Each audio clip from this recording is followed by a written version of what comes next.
चुनावी गर्मी के बीच भारतीय जनता पार्टी और आम आदमी पार्टी के बीच चुनावी जंग जारी है। इसी बीच भाजपा प्रवक्ता सुधांशु त्रिवेदी ने प्रेस वार्ता कर आम आदमी पार्टी पर निशाना साधा।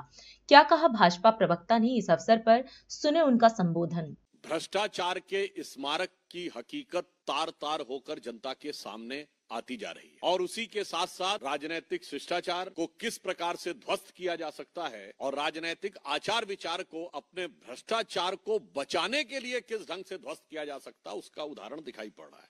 आज जिस प्रकार के घटनाक्रम और जिस प्रकार का भोंडा प्रदर्शन नेता सदन संसद में और एक मंत्री यानी नेता सदन और मंत्री द्वारा हुआ, वो जितना भी प्रयास कर लें परंतु शीश महल और इट इज द म्यूजियम इसे अब वो बचा नहीं सकते। दिल्ली की जनता को जिस निर्लज्जता के साथ लूटकर इस शीश महल का में अनेक प्रकार की सुख भोग की वस्तुओं का संग्रहालय बनाया गया, उस हकीकत से वो बच नहीं सकते और इसी से बचने के लिए जो कुछ उन्होंने आज किया है वो राजनीतिक दृष्टि से उच्छृंखलता, उद्दंडता और अराजकता का एक भोंडा प्रदर्शन है जो नेचुरल कैरेक्टरिस्टिक स्वाभाविक प्रवृत्ति के अनुरूप है। इस विषय का तकनीकी पक्ष भी बताएंगे, मगर उससे पहले मैं बताना चाहता नेचुरल कैरेक्टर है कि हमेशा अराजकता पैदा करना और इसी कारण माननीय प्रधानमंत्री जी ने इन्हें आपदा कहा है। मैं सिर्फ स्मरण कराना चाहता हूं, अक्टूबर 2012 में भारत के एकमात्र पूर्व मुख्यमंत्री हैं जिन्होंने खुद खड़े होकर बिजली की तारें काटी। ये इनकी अराजक प्रवृत्ति का उदाहरण था। 2014 में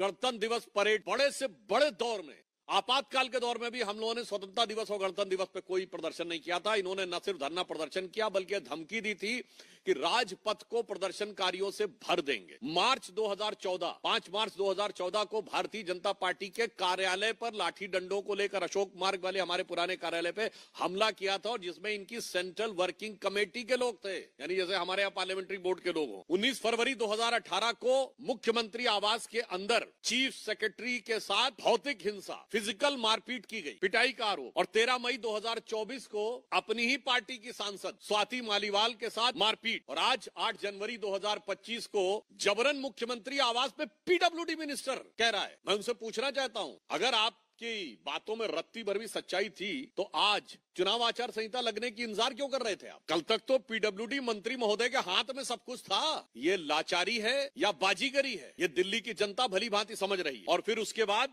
जिस ढंग से सरकारी कर्मचारियों को धमकाते हुए दिखाई पड़े, ये निश्चित रूप से दिल्ली और सेंट्रल गवर्नमेंट दोनों के सरकारी कर्मचारियों का भी अपमान है और ये उनकी उसी अराजक प्रवृत्ति के अनुरूप है जिसमें वो चीफ सेक्रेटरी के साथ मारपीट कर चुके हैं और अपनी सांसद के साथ मारपीट कर चुके हैं। राष्ट्र सर्वप्रथम, राष्ट्र सर्वप्रथम, राष्ट्र सर्वप्रथम, राष्ट्र सर्वप्रथम।